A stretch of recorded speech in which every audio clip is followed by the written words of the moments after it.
నమస్తే, welcome to see news. నేను పుష్ప. బులెటిన్లో ముందుగా హెడ్లైన్స్.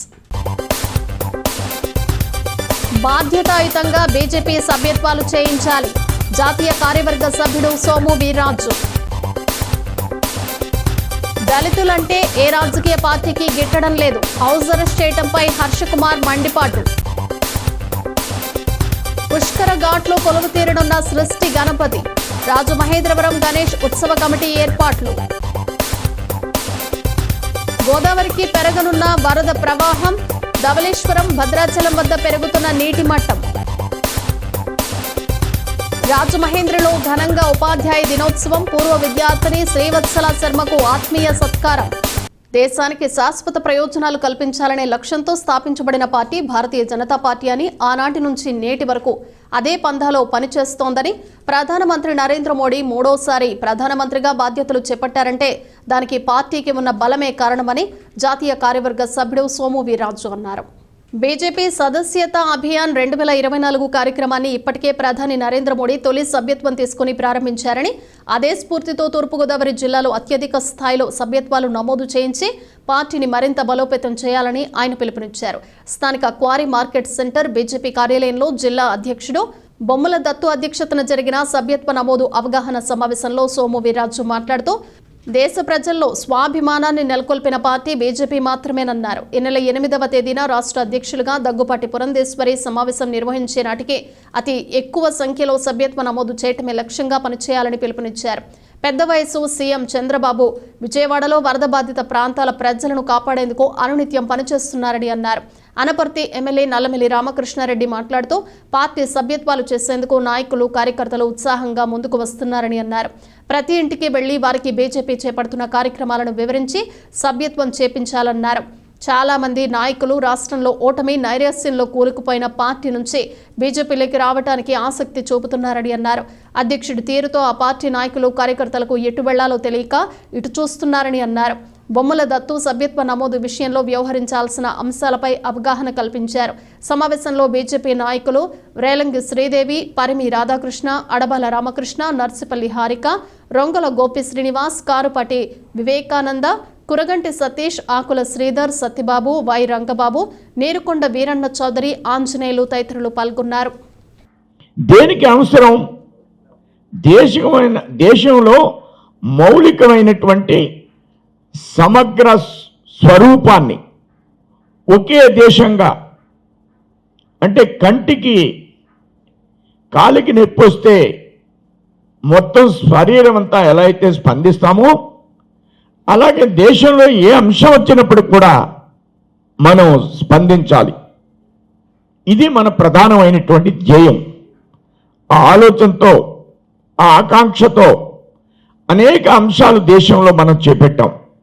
భారతదేశంలో అది గోవా విమోచన ఉద్యమం కావచ్చు, అది కాశ్మీర్ కావచ్చు.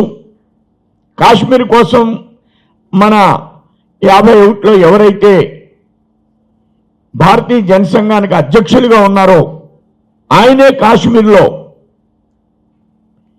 నేను ఈ దేశంలో 2 ప్రధానమంత్రులను అంగీకరించడం, ఈ దేశంలో మరొక జాతీయ జెండాను అంగీకరించడం, ఈ దేశంలో కాశ్మీర్ వెళ్ళాలంటే పర్మిట్ కావాలని నెహ్రూ పెట్టిన విధానానికి విరుద్ధంగా ఆయన కాశ్మీర్లో ప్రవేశిస్తే, అంటే పరాయి దేశం నుంచి వచ్చినటువంటి బాబర్ ముఖ్యమా, భారతదేశంలో జాతీయ భావాన్ని రగులుకొల్పినటువంటి రాముడు ఆలయం ముఖ్యమా?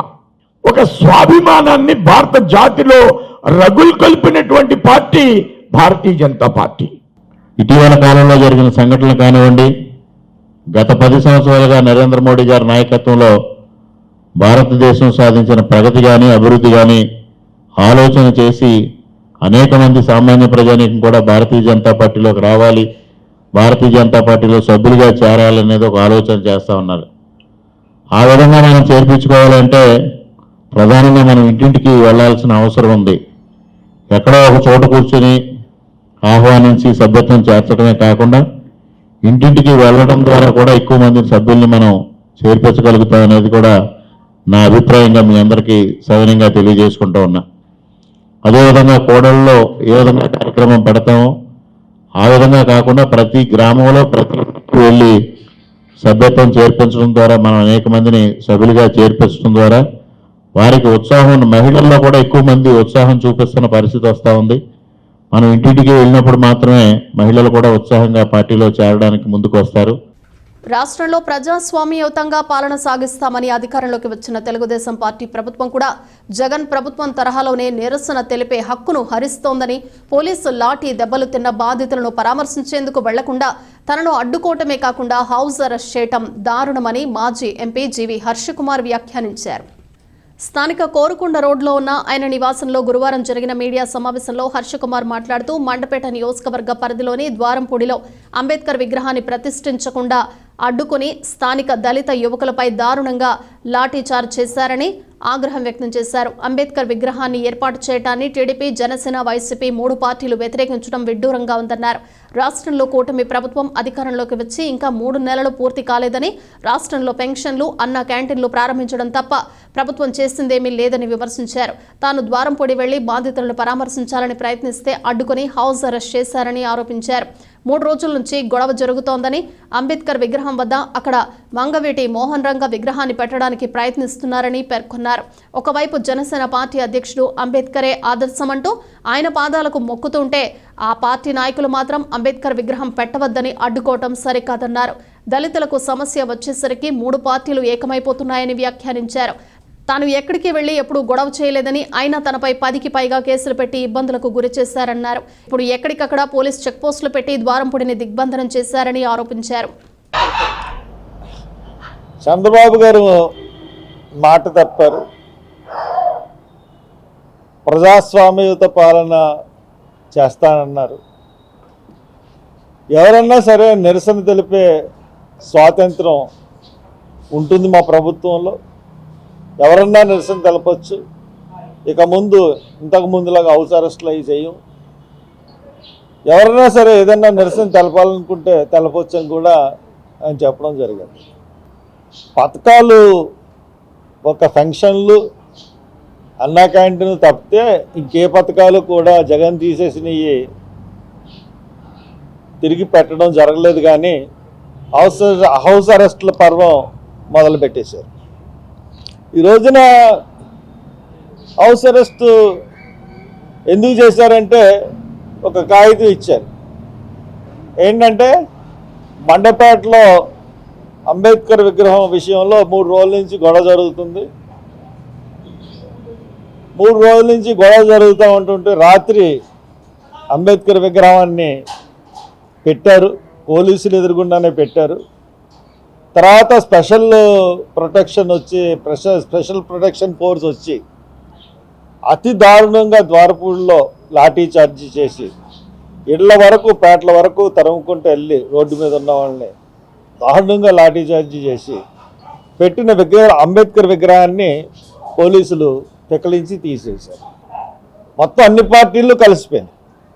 Telugu Desam party, Janasena party, YCP party, YSRCP party 3 పార్టీలు కలిసిపోయి అంబేద్కర్ విగ్రహం పెట్టకూడదంట, అక్కడ వంగవీటి మోహన్ రంగ విగ్రహం పెట్టాలంట. ఇప్పుడు వంగవీటి మోహన్ రంగాన్ని గౌరవిస్తాం, అంతేగాని ఆయనకి అంబేద్కర్ని మనం కంపేర్ చేయలేం కదా. మళ్ళీ హౌస్ అరెస్ట్ అంటాం. ఎంత అన్యాయమో చెప్పండి. నేను వెళ్ళి వాళ్ళని పలకరించడానికి వెళ్తే తప్ప, నేను ఏమన్నా గొడవ చేసే వ్యక్తినా? నేను వెళ్ళి వాళ్ళని పలకరించి పరామర్శించి దెబ్బలు తిన్న వాళ్ళని పరామర్శించడానికి వెళ్తాను అంటుంటే జగూర్పాడు దగ్గర పోలీస్ పికెట్, కేశవరం దగ్గర పోలీస్ పికెట్, మండపేట దగ్గర పోలీస్ పికెట్, అనపర్తి దగ్గర పోలీస్ పికెట్. అసలు ద్వారపూడి దిగ్బంధనం చేస్తారు పోలీసులు. ఏమన్నా న్యాయమా? స్థానిక పుష్కర్ ఘాట్లో రాజమహేంద్రి గణేష్ ఉత్సవ కమిటీ ఆధ్వర్యంలో ఈ ఏడాది సృష్టి గణపతి విగ్రహం ప్రతిష్ఠించి గణపతి నవరాత్రి ఉత్సవాలు ఘనంగా నిర్వహించనున్నట్లు కమిటీ ప్రతినిధులు జక్కంపూడి విజయలక్ష్మి, చల్ల శంకర్రావు చెప్పారు. రాజకీయాలకు అతీతంగా నిర్వహిస్తున్న ఈ ఉత్సవాలు ఈ ఏడాది 15వ సంవత్సరానికి చేరుకున్నాయన్నారు. బదాన్యులు పార్టీలకు అతీతంగా సహకరిస్తున్నారని తెలిపారు. పుష్కర ఘాట్లో గురువారం జరిగిన మీడియా సమావేశంలో జక్కంపూడి మాట్లాడుతూ పెన్నులు, గాజులు, నాణ్యాలు, లడ్డూలు ఇలా ఒక్కో ఏడాది ఒక్కో విధంగా గణపతిని ప్రతిష్ఠించి ఉత్సవాలు చేసి ఉత్సవాలు ముగిశాక వాటిని ప్రసాదంగా భక్తులకు అందించామని గుర్తు చేశారు. భారీ లడ్డూ గణపతి పెట్టినప్పుడు Guinness book of world record సాధించిందన్నారు. ఈ ఏడాది సృష్టి గణపతి విగ్రహాన్ని 7వ తేదీ ఉదయం 9:54 ప్రతిష్ఠించి ఉత్సవాలు చేస్తామన్నారు. శైవ, వైష్ణవ, శాక్తేయం ఈ 3 అంశాలలో ఉండేలా కృష్ణ రూపంతో పాటు గణపతి సోదరుడు సుబ్రహ్మణ్య స్వామి రూపం కూడా ఉండేలా విగ్రహాన్ని ప్రతిష్ఠిస్తున్నట్లు తెలిపారు.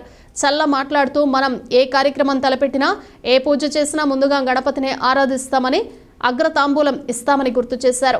శ్రీధర్మ శాస్త్ర ఆధ్యాత్మిక కేంద్రం నుంచి ప్రతిరోజు 2 పూటల ప్రసాద వితరణ చేయడానికి ఏర్పాట్లు చేస్తున్నట్లు తెలిపారు. ఉత్సవాలను జయప్రదం చేయాలని కోరారు. వాకచర్ల కృష్ణ, అడప అనిల్, శ్రీకన్య భాను, ఇసుకపల్లి శ్రీనివాస్, దూర్వాసుల సత్యనారాయణ, వక్కపాటి మురళి, బర్ల సీతారత్నం, నిడిగట్ల బాబ్జీ తదితరులు పాల్గొన్నారు. మృదంగ గణపతితో మొదలైనటువంటి గణపతి ఉత్సవాలు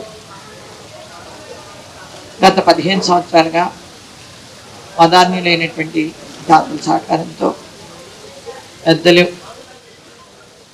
అయ్యప్ప స్వామి గుడి ట్రస్టులైన శంకరరావు గారు, కేశవరాజు గారు, సుబ్బారావు గారు, హనుమంతరావు గారు వీరందరి సహకారంతో ఇక్కడ ఊళ్ళో ఉన్నటువంటి పార్టీలకు అతీతంగా ఉన్నటువంటి పెద్దలతోటి ప్రతి సంవత్సరం కూడా ఇక్కడ నిర్వహింపబడుతుంది. ముఖ్యంగా 3 సంవత్సరాలు ఇక్కడ లడ్డూని ఏర్పాటు చేయటం, గిన్నీస్ బుక్ ఆఫ్ వరల్డ్ రికార్డ్స్లోకి ఆ లడ్డు ఎక్కడం కూడా జరిగింది. ఆ విషయం కూడా అందరికీ తెలుసుండదు. గతంలో ఏర్పాటు చేసినటువంటి గణపతి రూపాలని మనం పెన్నులతోటి, గాజులతోటి, కాయిన్స్ తోటి, కలశాలతోటి ఇలా వివిధ పూర్తిగా ప్రతి ఒక్కరూ కూడా ఈ గణపతి ఆరాధన ద్వారా రక్షింపబడాలి, అనుగ్రహింపబడాలని మనస్ఫూర్తిగా కోరుకుంటూ సృష్టి గణపతిని ఇక్కడ కొలువు తీరుస్తున్నాం అని చెప్పేసి తెలియజేసుకుంటున్నాం. సృష్టి గణపతితో పాటు 64 గణపతి విగ్రహాలు కూడా ఇక్కడ ఏర్పాటు చేయడం జరుగుతుందని చెప్పేసి అందరికీ తెలియజేసుకుంటున్నాం. పుష్కర్ ఘాట్లో మహోత్సవాలు జరపడం జరుగుతుంది. దాంట్లో భాగంగానే ఒక సంవత్సరం నాణేళ్లతో వినాయకుడిని పెట్టడం జరిగింది, ఒకసారి గరికతో జరిగింది, ఒకసారి పెన్నలతో జరిగింది. అట్లాగే వివిధ రూపాల్లో ఇప్పటికీ 15 సంవత్సరాల నుంచి నిర్విఘ్నంగా ఈ కార్యక్రమాలు జక్కమూడి రామ్మోహన్ గారు తనయులు, వారు విజయలక్ష్మి గారు అందరూ కలిపి, ఇది కాకుండా దీని కమిటీ ఉన్నారు. కమిటీ వాళ్ళు కూడా నభుతో నభవిష్యత్తుగా రాయమండ్రిలో ఉన్నటువంటి చుట్టుపక్కల ఉన్న ప్రజలందరూ కూడా వీక్షించేలాగా అద్భుతమైనటువంటి కార్యక్రమం ప్రతి సంవత్సరం చేయడం జరుగుతుంది. అట్లాగే ఒక వ్యాపారం ప్రారంభించాలి, ముందు గణపతి పూజ చేయాలి. అట్లా ఒక ఇండస్ట్రీ పెట్టాలి, గణపతి పూజ చేయాలి. ఏదైనా సరే ముందు ప్రథమ స్థానం, ప్రథమ తాంబూలం వినాయకుడికి పూజ చేసిన తర్వాత చేయడం జరుగుతుంది. అట్లాగే ఇక్కడికి ప్రతిరోజు కూడా ప్రసాదాలు కూడా శ్రీధర్మ శాస్త్ర ఆధ్యాత్మిక కేంద్రం నుంచే దగ్గరుండి నేనే చూసుకుంటాను. ఏ రోజు ఏ ప్రసాదాలు 2 పూటలు ఏం కావాలని అవి శ్రీధర్మ శాస్త్ర ఆధ్యాత్మిక కేంద్రం నుంచి రావడం జరుగుతుంది. ఈ అద్భుతమైనటువంటి ఆ గణపతి యొక్క మహోత్సవాన్ని ఘనంగా చేయాలని కోరుకుంటూ ఈ రాయమండ్రిలో ఉన్నటువంటి ప్రజలు, చుట్టుపక్కల ఉన్నటువంటి ప్రజలందరూ కూడా ఈ కార్యక్రమాల్లో పాల్గొని ఆ గణపతి యొక్క ఆశీస్సులు పొందాలని మనస్ఫూర్తిగా కోరుకుంటాను. ఎగువ ప్రాంతాల్లో కురుస్తున్న భారీ వర్షాలతో గోదావరిలో వరద ప్రవాహం మరింత పెరుగుతోంది. ధవళేశ్వరం వద్ద ప్రస్తుత నీటి మట్టం 11 అడుగులుగా నమోదైంది. ఇక్కడి నుంచి సముద్రంలోకి 8.80 లక్షల క్యూసెక్ల నీటిని విడుదల చేస్తున్నారు. వరద నీటి మట్టం మరింత పెరిగే అవకాశం ఉండటంతో అధికార యంత్రాంగం అప్రమత్తమైంది. మరోవైపు భద్రాచలం వద్ద గోదావరికి వరద ఉధృతి కొనసాగుతోంది. నీటి మట్టం 44.3 అడుగులుగా నమోదైంది.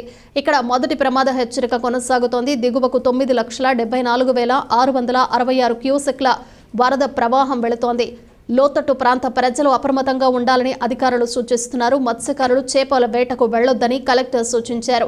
ఇక్కడ కూడా ఇంకా పెరిగే అవకాశం కనిపిస్తోంది. ఒకవైపు బంగాళాఖాతంలో మరొక అల్పపీడనం ఏర్పడి భారీ వర్షాలు కురిసే అవకాశం ఉందని వాతావరణ శాఖ అధికారుల హెచ్చరికల నేపథ్యంలో లోతట్టు ఏజెన్సీ ప్రాంతాల ప్రజలు బిక్కుబిక్కుమంటూ జీవనం సాగిస్తున్నారు. జలవనరులు, రెవెన్యూ, పంచాయతీరాజ్ శాఖ అధికారులు సమన్వయంతో ఎప్పటికప్పుడు తీసుకోవాల్సిన చర్యలపై సమీక్షలు నిర్వహిస్తూ ఎటువంటి ప్రాణ, ఆస్తి నష్టం సంభవించకుండా చర్యలు చేపడుతున్నారు.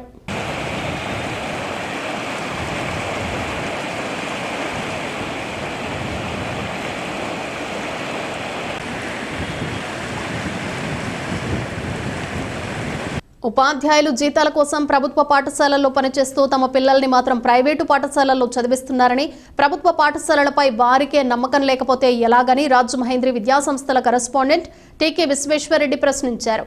అందువల్లనే విద్యారంగం భ్రష్టు పట్టిపోయిందని ఆవేదన వ్యక్తం చేశారు. స్థానిక గోకవరం బస్టాండ్ వద్దనున్న రాజమహేంద్రి మహిళా జూనియర్ డిగ్రీ పీజీ కళాశాలలో ఉపాధ్యాయ దినోత్సవం సందర్భంగా డాక్టర్ సర్వేపల్లి రాధాకృష్ణ చిత్రపటానికి కళాశాల secretary correspondent doctor TK Visweswara Reddy, principal Tetali Satya Soundarya పూలమాలలు వేసి ఘనంగా నివాళులర్పించారు.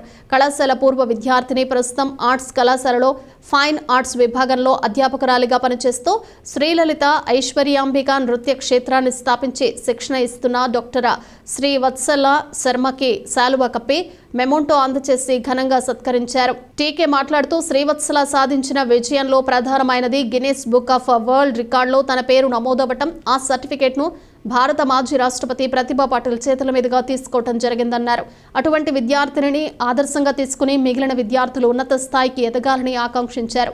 ప్రిన్సిపల్ సౌందర్య మాట్లాడుతూ శ్రీవత్సల తన ఇంటర్మీడియట్, డిగ్రీ కోర్సులను రాజమహేంద్రి మహిళా కళాశాలలోనే చదవటం చాలా గర్వంగా ఉందని కొనియాడారు. శ్రీవత్సల మాట్లాడుతూ ఇంటర్మీడియట్, డిగ్రీ కూడా ఇదే కళాశాలలో 2017-20 మధ్యన చదివానని చెప్తూ విద్యార్థులు ఎంత ఎత్తుకు ఎదిగినా ఒదిగి ఉండటమే ఈ స్థితికి కారణమైందన్నారు. వైస్ ప్రిన్సిపల్ ఆర్ సత్యనారాయణ తదితరులు పాల్గొన్నారు. పేదరికంలో కూడా అలా చదువుకుని మంచి ఉపాధ్యాయుడిగా స్థిరపడి రకరకాల యూనివర్సిటీ, బెనారస్ యూనివర్సిటీ, అలాగే మన ఆంధ్ర యూనివర్సిటీలో కూడా ఆయన వర్క్ చేశారు. ఇన్ని యూనివర్సిటీస్తో వర్క్ చేసి మంచి పొజిషన్లో సెటిల్ అయ్యారు. కాబట్టి ఆయన బర్త్డేని మనం ఇలా టీచర్స్ డేగా సెలబ్రేట్ చేసుకుంటాం. నా బర్త్డే సెలబ్రేట్ చేయడం కన్నా నా బర్త్డే టీచర్స్ డేగా సెలబ్రేట్ చేస్తే మంచిది అని అడ్వైస్ ఇవ్వడంతో గవర్నమెంట్ ఈ డేని టీచర్స్ డేగా సెలబ్రేట్ చేస్తున్నారు. సో ఇవాళ గవర్నమెంట్ స్కూల్స్లో చదవకుండా పిల్లలు ప్రైవేట్ స్కూల్లో చదవడానికి కారణం ఏంటి? మీ పిల్లల్ని కూడా గవర్నమెంట్ టీచర్స్ గవర్నమెంట్ జీతం తీసుకుంటూ కూడా మీ పిల్లల్ని మీరు ప్రైవేట్ స్కూల్స్లో చదువుతున్నారు. నిజంగా గుడుల మీద చేసుకుని మన రాష్ట్రంలో కానీ భారతదేశంలో కానీ గవర్నమెంట్ జీతం పొందుతున్న టీచర్స్ వాళ్ళ పిల్లల్ని గవర్నమెంట్ స్కూల్స్లో ఎంతమంది చదివిస్తున్నారు? అందరు గవర్నమెంట్. మొన్న ఎవరో ఒక ఏఎస్ ఆవిడ వాళ్ళ పిల్లల్ని గవర్నమెంట్ స్కూల్లో జాయిన్ చేసిందని దానికి పెద్ద ఎడ్డింగ్ ఎట్టి అడ్వర్టైజ్మెంట్ చేసి వీడియోలు యూట్యూబ్లో పెట్టి మరి గవర్నమెంట్ జీతం తీసుకునే వాళ్ళు వాళ్ళే గవర్నమెంట్ స్కూల్లో చదివించకపోతే ప్రైవేట్ స్కూల్లో చదివిస్తుంటే గవర్నమెంట్ స్కూల్లో ఎడ్యుకేషన్ సరిగా లేదనే కదా అర్థం. మన విద్యా వైద్యం అనేది భారతదేశంలో నిజంగా ఫ్రీ ఎడ్యుకేషన్ అలాగే ఫ్రీ మెడికల్ ఎప్పుడైతే వస్తుందో అప్పుడే భారతదేశం నిజంగా డెవలప్ అయినట్టు. ఆ పరిస్థితి భారతదేశానికి రావాలని చెప్పి ఇవాళ టీచర్స్ డే రోజున మన సర్వేపల్లి రాధాకృష్ణ గారి యొక్క జన్మదిన సందర్భంగా మాతృదేవోభవ, పితృదేవోభవ, ఆచార్య దేవోభవ, అతిథి దేవోభవ అని మనం చిన్నప్పటి నుంచి వింటూనే ఉన్నాము. అది 108 ఉపనిషత్తుల్లోంచి తైత్రేయ ఉపనిషత్తు నుంచి తీసుకుని పాటించడం జరుగుతుంది. దీని అర్థం తెలిసిన ప్రతి ఒక్క విద్యార్థి కూడా ప్రతిభావంతులు ఖచ్చితంగా అవుతారు. నేను సాధించిన ప్రతి విజయం వెనుక కూడా మా గురువుల హస్తం ఖచ్చితంగా ఉంటుంది. నేను ఎంత ఎదిగినా సరే ఒదిగి ఉంటాను. అలాగే ఒదిగి ఉండి ఇంకా ఎన్నో విజయాలు ఛేదిస్తూ మా యొక్క గురువు గారు అలాగే మా తల్లిగారుల పేరు అందరినీ కూడా నిలబెడుతూ ముందుకు వెళ్తానని సవినయంగా కోరుచున్నాను, సవినయంగా సభాముఖంగా తెలుపుచున్నాను. ప్రకృతి వైపరీత్యాలు, ప్రమాదాలకు తేడా తెలియని వ్యక్తి మాజీ సీఎం జగన్మోహన్ రెడ్డి అని ఆయన తన ఉనికి చాటుకోవడానికి వరద బాధితులను పరామర్శ పేరుతో రెచ్చగొడుతున్నారని అనపర్తి బీజేపీ ఎమ్మెల్యే నల్లమల్లి రామకృష్ణారెడ్డి ఆగ్రహం వ్యక్తం చేశారు. 74 సంవత్సరాల వయసున్న సీఎం చంద్రబాబు నిత్యం అక్కడే ఉండి వారి బాగోగులు అడిగి తెలుసుకుంటున్నారని అన్నారు. స్థానిక క్వారీ మార్కెట్ సెంటర్లో ఉన్న బీజేపీ కార్యాలయం వద్ద గురువారం ఆయన మీడియాతో మాట్లాడుతూ జగన్మోహన్ రెడ్డి తీరుపై మండిపడ్డారు. Z+ కేటగిరీ భద్రత కలిగిన వ్యక్తి చంద్రబాబు 22 కిలోమీటర్లు జేసీబీపై ప్రయాణించి వరద బాధితులకు అండగా నిలబడి సహాయ కార్యక్రమాలు చేపడుతుంటే జగన్మోహన్ రెడ్డి ఆయన్ను విమర్శించడమే పనిగా పెట్టుకున్నారని ధ్వజమెత్తారు. గత 5 ఏళ్ల కాలంలో జలవనరుల శాఖ ద్వారా ఒక్క రూపాయి కూడా బుడమేరకు విడుదల చేయకుండా నిర్లక్ష్యంగా వ్యవహరించి ఇప్పుడు దాన్ని కప్పిపుచ్చుకోవటానికి ప్రభుత్వంపై విమర్శలు చేయటం నిజం కాదా అని నిలదీశారు. జగన్ మనస్తత్వం ఇంకా మారలేదని, ఓడిపోయిన వైపరీత్యం నుంచి బయటపడలేదని ఎద్దేవా చేశారు. ఒకవైపు రాజ్యసభ సభ్యులు, ఎమ్మెల్సీలు ఆ పార్టీని వదిలి వెళ్లిపోతూ ఉంటే జగన్కు ఏం చేయాలో అర్థం కావటం లేదని వ్యాఖ్యానించారు. సహాయక చర్యల్లో నిమగ్నమై ఉంటే దేశవ్యాప్తంగా అనేక సంస్థలు పెద్ద ఎత్తున ముఖ్యమంత్రి సహాయ నిధికి విరాళాలు ఇస్తూ ఆ పనులను ఆదుకోవాలని ప్రయత్నం చేస్తూ ఉంటే ఇవాళ ప్రభుత్వంలో ఉన్న మంత్రులు దాదాపుగా 11 మంది, 40 మంది శాసనసభ్యులు సహాయ చర్యల్లో పాలు పంచుకుంటూ ఉంటే ఇవాళ వైఎస్ఆర్సీపీ నాయకుడు జగన్మోహన్ రెడ్డి పిచ్చి మాటలు మాట్లాడుతూ ఏ విధంగా అక్కడ జరుగుతుందనే తెలియకుండా, ఒక అవగాహన లేకుండా, రాష్ట్రం అంటే ఏమిటో అవగాహన లేకుండా ఇవాళ బుడమేరు గేట్ల గురించి మాట్లాడడం జరుగుతూ ఉంది. ప్రకృతి వైపరీత్యానికి, ప్రమాదానికి తేడా తెలియని వ్యక్తి ఎవరైనా ఈ రాష్ట్రంలో కానీ దేశంలో కానీ ఉన్నారంటే అది జగన్మోహన్ రెడ్డి. జగన్మోహన్ రెడ్డి గారు ఇవాళ తన ఉనికిని చాటుకోవడం కోసం కనీసం వరద నీటిలో కూడా దిక్కకుండా బాధితులకు స్వాంతన వచనాలు పలికి పేరుకు మాత్రమే పరామర్శలు చేసి పార్టీ తరఫున ఏ విధమైన కార్యక్రమాలు చేపట్టకుండా పోవడం జరుగుతూ ఉంది. ఇవాళ ముఖ్యమంత్రి గారిని విమర్శించడమే పనిగా వారి సోషల్ మీడియా కూడా రకరకాల పోస్టింగ్స్ పెట్టడం జరుగుతూ ఉంది. జగన్మోహన్ రెడ్డి గారిని ఒకటే ప్రశ్నిస్తూ ఉన్నా, ఇవాళ బుడమేరు ఈ విధమైన పరిస్థితికి రావడానికి మీ పరిపాలన కారణం కాదా? ఆయన ఎక్కడికి వెళ్లాలో దిక్కుదోచకుండా ఉంది. ఇప్పటికే 90 రోజుల్లో 17 సార్లు బెంగళూరు పర్యటన చేశారు. మరలా రేపు లండన్ పర్యటన చేస్తూ ఉన్నారు. లండన్ పర్యటన ఎందుకు చేస్తూ ఉన్నారో మనందరికీ తెలిసిన విషయమే. దాదాపు కొద్ది రోజులు రివ్యూలకు వెళ్ళాలి కాబట్టి ఆయన రివ్యూకి వెళ్తూ ఉన్నారు. మరి ఆయన దాని నుంచి అయినా బయటపడాలి. దాని నుంచి బయటపడకపోతే ఇదే విధమైన పరిస్థితులు ఎదురవుతూ ఉంటాయి. ఆయనకి పార్టీ ఇవాళ కాంగ్రెస్లో విలీనం చేయడానికి ప్రయత్నం చేశారు. అక్కడ కూడా వ్యతిరేకత రావడంతో ఇవాళ కాంగ్రెస్ కూటమితో అయినా జత కట్టాలని ప్రయత్నం చేస్తూ ఉంటే దానికి కూడా ఆయనకి సానుకూల నిర్ణయం అక్కడి నుంచి రాకపోయేటప్పటికి చివరికి లండన్ పర్యటన చేసే పరిస్థితి వచ్చింది. జగన్మోహన్ రెడ్డి గారు పార్టీ నాయకులు ఎప్పటికైనా వాస్తవాలు గ్రహించాలి. ఇవాళ ఈ పరిస్థితుల్లో కృష్ణానదిలో నీరు ఇబ్బందులు రావడానికి కానీ, వరదలు రావడానికి కానీ, బుడమేరు పొంగడానికి కానీ మీరు కనీసం 5 సంవత్సరాల్లో ఒక్క రూపాయి కూడా జలవనరుల శాఖ నుంచి ఖర్చు పెట్టకుండా ఉండడం వల్ల ఈ విధమైన పరిస్థితులు ఎదురయ్యాయి అనేది వాస్తవాన్ని ఇవాళ మరుగుపరచడం కోసం మీరు ఇటువంటి కువిమర్శలు చేస్తూ ఉన్నారు. ఇవాళ ప్రజలు ముఖ్యమంత్రి గారు చేస్తున్న సహాయక చర్యలను అభినందిస్తూ ఉన్నారు, ఆహ్వానిస్తూ ఉన్నారు. ప్రపంచం అంతా ఆహ్వానిస్తూ ఉంది. సాక్షాత్తు జేసీబీ పైన 22 కిలోమీటర్లు ఆయన ప్రయాణం చేస్తూ ఉన్నారు వరద నీటిలో. అంటే ఏ విధంగా ప్రభుత్వం పనిచేస్తూ ఉందో జగన్మోహన్ రెడ్డి గారు అర్థం చేసుకోవాల్సిన అవసరం ఉంది. స్థానిక 2వ డివిజన్ గోపాల్ నగర్లో వేంచేసి ఉన్న శ్రీకృష్ణ దేవాలయంలో శ్రీకృష్ణ జన్మాష్టమి వేడుకలు ఘనంగా ముగిశాయి. ఉత్సవాల ముగింపు సందర్భంగా ఆలయం వద్ద భక్తులకు భారీ అన్న సమారాధన కార్యక్రమాన్ని ఆలయ కమిటీ అధ్యక్షుడు పక్కుర్తి సత్యబాబు ఆధ్వర్యంలో నిర్వహించారు. భక్తులు భారీ ఎత్తున తరలివచ్చి అన్న ప్రసాదాన్ని స్వీకరించారు. ఈ కార్యక్రమానికి ముఖ్య అతిథిగా హాజరైన మాజీ ఎమ్మెల్సీ ఆదిరెడ్డి అప్పారావు చేతుల మీదుగా అన్నదాన కార్యక్రమం ప్రారంభమైంది.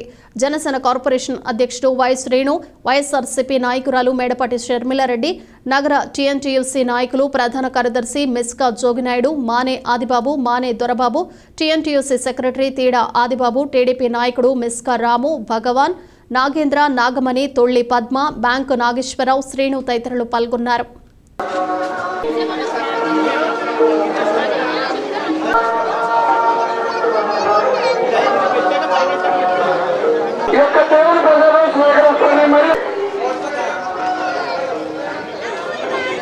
రాజమహేంద్రవరం సమీపంలోని మోరంపూడిలో ఉన్న హజరత్ సయ్యద్ అమీరుద్దీన్ ఔలియా బాబా గంధం మహోత్సవాల్లో ఏపీ రాష్ట్ర హౌసింగ్ కార్పొరేషన్ మాజీ చైర్మన్, రుడా మాజీ చైర్పర్సన్, వైఎస్ఆర్ కాంగ్రెస్ పార్టీ నాయకురాలు మేడపాటి షర్మిలారెడ్డి పాల్గొన్నారు. ముస్లిం మత పెద్దలు ఆశీర్వాదం పొందారు. వైఎస్ఆర్సీపీ 7వ డివిజన్ ఇన్ఛార్జ్ సయ్యద్ గౌస్ రఫీకా, సయ్యద్ ఆల్తాఫ్ ఆహ్వానం మేరకు షర్మిలారెడ్డి బాబా దర్గాను సందర్శించుకున్నారు. దర్గాలో ప్రత్యేక ప్రార్థనలు నిర్వహించిన అనంతరం ముస్లిం మత పెద్దలు ఆశీర్వచనాలు పొందారు. ఈ కార్యక్రమంలో Rajahmundry city YSRCP minority vice president SK Sharif, Sheikh Ibrahim, Sheikh Nagur, Baji తదితరులు పాల్గొన్నారు. గోదావరి ఎగువ ప్రాంతాల్లో గత 3 రోజులుగా కురుస్తున్న వర్షాల నేపథ్యంలో ధవళేశ్వరం బ్యారేజీకి పెద్ద ఎత్తున వరద నీరు చేరడంతో ముందస్తు భద్రతా చర్యల్లో భాగంగా 3 లంక గ్రామాల్లోని ప్రజలను పునరావాస కేంద్రాలకు తరలించడం జరిగిందని జిల్లా కలెక్టర్ పి ప్రశాంతి తెలియజేశారు.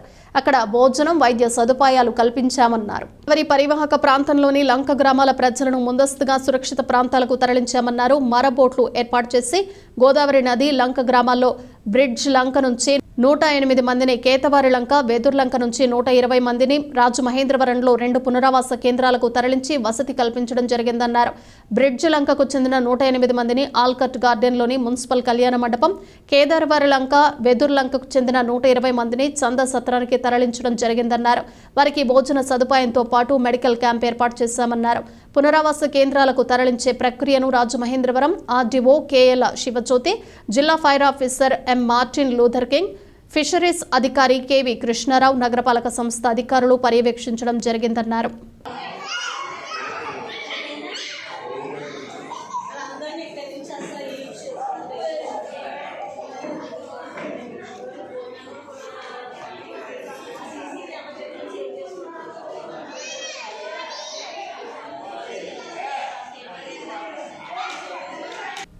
కృష్ణానదికి వచ్చిన వరద కంటే బుడమేరు పొంగటం వల్లే విజయవాడలో ఎక్కువ నష్టం జరిగిందని ముఖ్యమంత్రి చంద్రబాబు పేర్కొన్నారు. బుడమేరు కాల్వ కట్టకు గండ్లు పడినా గత ప్రభుత్వం పూడ్చలేదన్నారు. 2019 తర్వాత విచ్చలవిడిగా పెరిగిన ఆక్రమణలు మరో కారణమన్నారు. పోలవరం కుడి ప్రధాన కాల్వ గట్లను తవ్వేసి మట్టి కొల్లగొట్టారని ఆగ్రహం వ్యక్తం చేశారు. ఒక వ్యక్తి దుర్మార్గానికి విజయవాడ నగరమే గజగజలాడింది. అమాయకులు బాధపడే పరిస్థితి వచ్చిందని దుయ్యబట్టారు. విజయవాడలోని ఎన్టీఆర్ జిల్లా కలెక్టరేట్లో చంద్రబాబు విలేకరులతో మాట్లాడారు. బుడమేరకు గండ్లు పడితే గత 5 ఏళ్లు అధికారంలో ఉన్నవారు ఏం చేశారు? పైగా వాగును కబ్జా చేసి ప్రజల్ని ముంచేశారు. తప్పుడు పనులు చేసి మాపై బురద చల్లే నీచానికి పాల్పడుతున్నారు. బాధ్యత లేకుండా రాక్షసంగా వ్యవహరిస్తున్నారు. సిగ్గుంటే క్షమాపణ చెప్పండి అని డిమాండ్ చేశారు. ఒక రాజకీయ పార్టీ ముసుగులో నేరస్తులు చేసే అరాచకాలు, దౌర్జన్యాలను ఉపేక్షించబోమని హెచ్చరించారు. బుడమేరు నీటిని కొల్లేరుకు, కృష్ణానదికి పంపడంపై చర్యలు తీసుకుంటామని హామీ ఇచ్చారు. గండి పూడ్చివేత పనులను మంత్రులు లోకేష్, రామానాయుడు పర్యవేక్షిస్తున్నారని సీఎం తెలిపారు. ఫుడ్ కోసం అన్ని ప్రయత్నాలు చేశాం, కానీ కొద్దిగా చిన్న ఇబ్బంది వచ్చి 1 గంట లేట్ అయింది. కానీ 11:30కి అయితే 91% రీచ్ అయ్యే పరిస్థితి వచ్చింది. ఎప్పటికప్పుడు రోజుకు 2-3 సార్లు అవసరమైతే 1 or 2 times పెంచుకొని ఐవీఆర్ఎస్ తెప్పించుకుంటున్నాం. ప్రజల అభిప్రాయాలు కూడా తీసుకుని ఏ విధంగా ప్లానింగ్ చేయాలి, ఏ విధంగా ఎక్కడెక్కడ మిస్ అయింది, అవసరమైతే సచివాలయం వారిగా ఫోన్ నెంబర్లు కూడా పంపించి ఎక్కడైతే ఫుడ్ అందలేదో అవి కూడా చేపించే కార్యక్రమాలకు శ్రీకారం చుట్టాం. ఈ మెడికల్ క్యాంపులు కూడా పెట్టి అక్కడికక్కడే వాళ్ళకి కావాల్సినవి కూడా ఇస్తున్నాం. ఇప్పటికే ఒక 50 దాకా ఫైర్ ఇంజిన్స్ వచ్చాయి. ఏవైతే ఇళ్ళన్నీ కూడా క్లీన్ చేయడం పని ప్రారంభించారు. 2050 ఇంకొక 40-50 వస్తాయి. ఒక 100 పైన ఫైర్ ఇంజిన్స్ వచ్చి ఎక్కడికక్కడ ఈ బురద కానీ ఇన్సైడ్ హౌస్ అన్ని కూడా క్లీన్ చేసే బాధ్యత ఫైర్ ఇంజిన్స్ అన్నిటికీ అప్పచెప్పాం. ఏ సబ్ స్టేషన్లో ఏ ట్రాన్స్ఫార్మర్ దగ్గర వాటర్ లేకపోతే అవి ఛార్జ్ చేసుకుంటూ ముందుకు వెళ్తున్నారు. సాయంత్రానికి చాలా వరకు కొన్ని వస్తాయి. నీళ్లు ఉంటే మాత్రం ఈ షార్ట్ సర్క్యూట్ కానీ లేకపోతే ఏదైనా ప్రమాదం ఉంటుందని ఉద్దేశంతో జాగ్రత్తగా వెళ్తున్నారు. గర్భిణీ స్త్రీలు కొంతమంది ఇబ్బంది ఉందని చెప్పి ఇన్ఫర్మేషన్ వస్తూ ఉంది. అందుకే వాళ్ళందరినీ కూడా ఏ విధంగా ఆదుకోవాలనో ఆ నెంబర్ కూడా తీసుకోమన్నాం. ఎక్కడెక్కడున్నారో లొకేషన్ కూడా ఐడెంటిఫై చేయమన్నాం. అవసరమైతే వాళ్ళు ప్రత్యేకంగా హాస్పిటల్లో చేర్చడం కానీ లేకుంటే ఏం చేయాలనో అన్ని విధాలు ఆదుకోవడం కోసం ముందుకు పోతున్నాం. 2 ఉన్నాయి. పోలవరం మట్టి తీసుకెళ్లిపోవడం ఒక రీజన్. రెండో రీజను ఏదైతే బుడమేరు కొల్లేరుకు పోయే వాగుందో ఆ డ్రైన్ అది కూడా ఆక్రమించుకోవడం, నీళ్లు పోనీయకుండా చేయడం 2 ఉన్నాయి. 3వది బ్రీచెస్ పడితే పట్టించుకోకుండా పోవడం, ఇవన్నీ చేసి బురదల్లే కార్యక్రమం చేయడం అన్నిటికంటే దౌర్భాగ్యం, నీచం. తప్పు చేసిన వాడు ఎదురుదాడి చేస్తే తప్పించుకోవాలనుకుంటే మాత్రం వదిలిపెట్టే సమస్య లేదు. తప్పు చేసిన వాడు తప్పు చేసినట్టు ఒప్పుకోకపోయినా సైలెంట్గా ఉంటే గమ్మునుంటాం తప్ప మళ్ళీ ఎదురుదాడి చేయడం, ఇది కొత్త విద్య నేర్చుకున్నారు. ఈ రాష్ట్రంలో ఎప్పుడు లేదు. రాజకీయ పార్టీలు చాలా భయపడతాయి, ప్రజాభిప్రాయానికి తలవొగ్గతాయి. ఇది ప్రజాభిప్రాయానికి కాదు, నేను చెప్పింది ఏకపక్ష నిర్ణయం, ఆ ధిక్కార ధోరణి కానీ అహంభావం కానీ. అహంభావం ఇక్కడ చెల్లవు, అది కరెక్ట్ కాదు. నీ ఒక్క వ్యక్తి వల్ల, ఒక వ్యక్తి అసమర్థత వల్ల ఇన్ని లక్షల మంది బాధపడితే, ఇంకొక పక్క నేచర్ కూడా కలిసి రాకపోతే వెక్కిరించే విధంగా మాట్లాడడం దుర్మార్గమైన కార్యక్రమం. అమరావతి మునిగిపోయింది ఎవరు చెప్పాడు మీకు? లేకుంటే అక్కడనే పోడ్చాలి, వెళ్ళి శ్మశానం అన్నారు, అక్కడనే పోడ్చాల, అప్పుడే బుద్ధి వస్తుంది. మనుషులకు బుద్ధి జ్ఞానం ఉండాలి, ప్రజాహితం కోసం పనిచేయాలి. దుర్మార్గంగా మహాడే కార్యక్రమాలు చేస్తున్నారు. ఎడారంటారు, ఎడారండి అమరావతి. ఇంకా సిగ్గు రాలేదు మీకు? నల్లా బుడమేరు పొంగితే నీళ్లు వస్తే ప్యానిక్ రియాక్షన్ వస్తుందని మేము భయపడుతున్నాం. ఇక్కడ బాధ్యత లేదండి. వీడు సమాజహితం కోసం ఉండే పార్టీ అంటే ఇది. ఇలాంటి దుర్మార్గులు రాష్ట్రంలో ఉండడం కూడా అర్హత ఉందా నేను అడుగుతున్నా. రాత్రి మొదలు కష్టపడుతున్నాం, ఎంతో మంది కష్టపడుతున్నారు. ఆఫీసర్లందరినీ ఎప్పుడు బురదలో తిరగనటువంటి ఆఫీసర్ని బురదలో తిప్పి పని చేపిస్తున్నాం. కోప్పడుతున్నాం, తప్పదు, వెళ్ళాలి, ఉండాలి. చాలా స్పష్టంగా ఏ నెంబర్లకు అందలేదో ఆ నెంబర్లు కూడా చెప్తే ఆ ఇంటికి పంపించే బాధ్యత తీసుకుంటాం. ఇంకా చిన్న ల్యాప్సెస్ పూర్తిగా లేవని నేను 7 లక్షల మందికి దగ్గర సర్వీస్ చేయాలా. 7 లక్షల మందికి సర్వీస్ చేయాలంటే కొంతమంది కొండపైన ఉంటారు, కొంతమంది వాటర్లో ఉంటారు, కొంతమంది 4వ అంతస్తులో ఉంటారు. ఇలాంటి సమస్యలు ఉన్నాయి. ఇవన్నీ కూడా ఏం చేయాలనో అనునిత్యం మానిటర్ చేస్తున్నాం. రాజమహేంద్రవరం నగరపాలక సంస్థ కార్యాలయం నుంచి వీడియో కాన్ఫరెన్స్ ద్వారా కలెక్టర్ పి ప్రశాంతి జిల్లా, డివిజన్, మండల స్థాయి అధికారులతో జిల్లాలో విస్తారంగా కురుస్తున్న అధిక వర్షపాతం, గోదావరి నదిలో చేరుతున్న వరద నీరు నేపథ్యంలో ముందస్తు జాగ్రత్తలపై ఆదేశాలు జారీ చేశారు. అధికారులు ఎప్పటికప్పుడు అప్రమత్తంగా వ్యవహరించాలని ఆదేశించారు. గోదావరి పరివాహక పై ప్రాంతాల్లో అధిక వర్షపాతం నమోదు. ధవళేశ్వరం వద్ద సాయంత్రానికి 9 లక్షల క్యూసెక్ల వరద నీరు చేరే అవకాశం దృష్ట్యా అప్రమత్తంగా వ్యవహరించాలన్నారు. అంతకు ముందుగా లోతట్టు ప్రాంతంలోని ముంపుకు గురయ్యే లంక గ్రామాల్లో నిర్వాసితులను పునరావాస కేంద్రాలకు తరలించేలా యంత్రాంగాన్ని సన్నద్ధం కావాలని సూచించారు.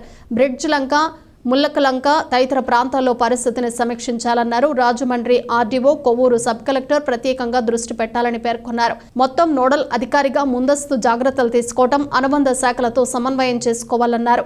సచివాలయ సిబ్బందికి ఎటువంటి సెలవులు ఇవ్వవద్దని 24/7 అందుబాటులో ఉంచాలన్నారు. కలెక్టరేట్ నుంచి joint collector S Chinnaramudu, DRO G Narasimhulu, KRRC SDC R Krishna Nayak, ఇతర సమన్వయ శాఖల అధికారులు పాల్గొన్నారు. అందరికీ నమస్కారం. ఈరోజు మనకి ఎర్లీ మార్నింగ్ నుంచి ఇప్పటి వరకు తూర్పుగోదావరి జిల్లా అంతా కూడా చాలా విస్తృతంగా వర్షాలు రావడం జరిగింది. జిల్లా అంతా చూసుకుంటే మనకి 4 సెంటీమీటర్స్ వరకు వర్షం పడింది. కానీ కొన్ని మండలాల్లో చాలా అత్యధికంగా వర్షాలు పడడం జరిగింది. రాజమండ్రి అర్బన్, రాజమండ్రి రూరల్, అలానే మన కడియం, పెరావలి, ఇక్కడైతే ఆల్మోస్ట్ మనకి 10 సెంటీమీటర్స్ పైచలకు వర్షం పడడం జరిగింది. సో ఇదే ఫోర్కాస్ట్ అనేది ఈరోజు అట్లానే రేపు కూడా మనకి ఉంది. దానివల్ల మనకి గోదావరిలో కూడా వాటర్ ఫ్లోస్ పెరిగే అవకాశం ఉంది. ఇప్పటికే మనకి భద్రాచలం నుంచి 9 lakhs క్యూసెక్స్ వాటర్ అనేది విడిచిపెట్టడం జరిగింది. సో మనకి 10 lakhs దాటితే మన ఫస్ట్ వార్నింగ్, అంతకన్నా ఎక్కువ అయినప్పుడు మన సెకండ్ వార్నింగ్ కూడా వెళ్ళడానికి అవకాశం ఉంటుంది. ఈ సందర్భంగా ప్రజలందరికీ విజ్ఞప్తి ఏంటంటే, వర్షాలు ఉన్నాయి, అలానే మనకి గోదావరిలో వాటర్ ఫ్లోస్ కూడా పెరిగే అవకాశం ఉంది. కాబట్టి లోతట్టు ప్రాంతాల్లో ఉన్న వాళ్ళందరూ కూడా మేము ఏర్పాటు చేసిన ఏవైతే రిలీఫ్ క్యాంప్స్ ఉన్నాయో అక్కడికి రావాల్సిందిగా రిక్వెస్ట్ చేస్తున్నాము. అలానే మనకి ఏ ఏరియాస్లో అయితే వాటర్ రోడ్ల మీదకి వచ్చిందో అక్కడ మేము ట్రాక్టర్స్ని అరేంజ్ చేయడం జరిగింది వాళ్ళ ట్రాన్స్పోర్టేషన్ కోసం. కొన్ని ఏరియాస్లో బోట్స్ని కూడా అరేంజ్ చేస్తున్నాము. సో ఎవరికి ఏమాత్రం ఇబ్బంది ఉన్నా కూడా జిల్లా స్థాయిలో ఏర్పాటు చేసిన కమాండ్ కంట్రోల్ రూమ్లో నిర్వహణలో ఉన్న కాల్ సెంటర్కి మీరు కాల్ చేసి మీ ఇబ్బందులు తెలియజేయడంగా రిక్వెస్ట్ చేస్తున్నాము. వరద బాధితుల సహాయార్థం ఉప ముఖ్యమంత్రి పవన్ కళ్యాణ్ భారీ విరాళం ప్రకటించారు. రాష్ట్ర ప్రభుత్వం ఆర్థికంగా ఇబ్బందుల్లో ఉన్నందున తన వంతు సాయంగా వరద ప్రభావంతో దెబ్బతిన్న 400 పంచాయతీలకు ఒక్కోదానికి ₹1,00,000 చొప్పున 4 కోట్లు సొంత నిధులను విరాళంగా ఇస్తానని వెల్లడించారు. ఆ సొమ్మును నేరుగా ఆయా పంచాయతీలకు బ్యాంకు ఖాతాకు జమ చేస్తానన్నారు. ఇప్పటికే సీఎం సహాయ నిధికి ₹1,00,00,000 విరాళంగా ప్రకటించిన ఆయన తెలంగాణ సీఎం సహాయ నిధికి 1 కోటి ఇస్తానని చెప్పారు. తెలంగాణ ముఖ్యమంత్రి రేవంత్ రెడ్డిని కలిసి చెక్కు అందజేస్తానన్నారు. సినీ నటుల కంటే మాజీ సీఎం జగన్ దగ్గరే ఎక్కువ డబ్బులు ఉన్నాయని పవన్ కళ్యాణ్ వ్యాఖ్యానించారు.